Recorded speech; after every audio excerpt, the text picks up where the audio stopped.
How did Jamie's father, Brian, who was an illegitimate child, become the Laird of Lallybroch?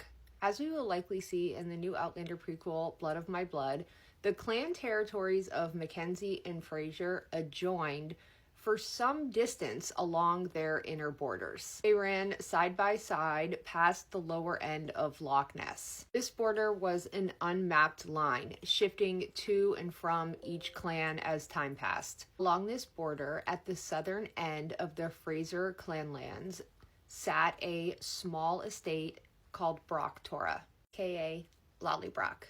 As we learned throughout the main series, and we will see play out in the prequel series, Colum and Dougal were not happy about their sister marrying a Fraser, an illegitimate one at that. However, after falling in love at the Great Gathering, Brian and Ellen escaped together and were handfast. Ellen immediately became pregnant, and her and Brian hid out until she was so visibly pregnant that her brothers had no choice but to accept the union. Since they could do nothing about the marriage, they could not get it annulled. They insisted that Ellen not be a tenant on Fraser land, but live on a freehold.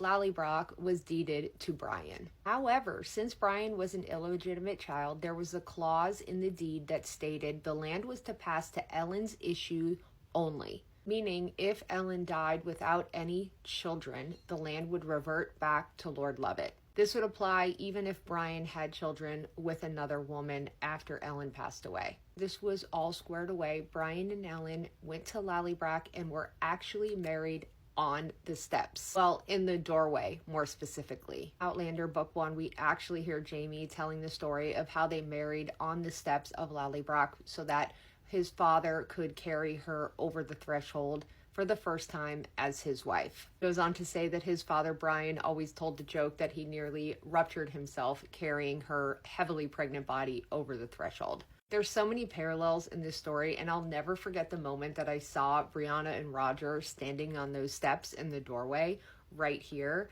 and I immediately thought of Brian and Ellen, and this is where they were married. Even Brianna and Roger's features mimic those of Brian and Ellen. Really hope we get to see this moment and their wedding appear on screen in the new prequel. Just realized that my sweatshirt says "Take me home to Lallybroch." That's not a coincidence.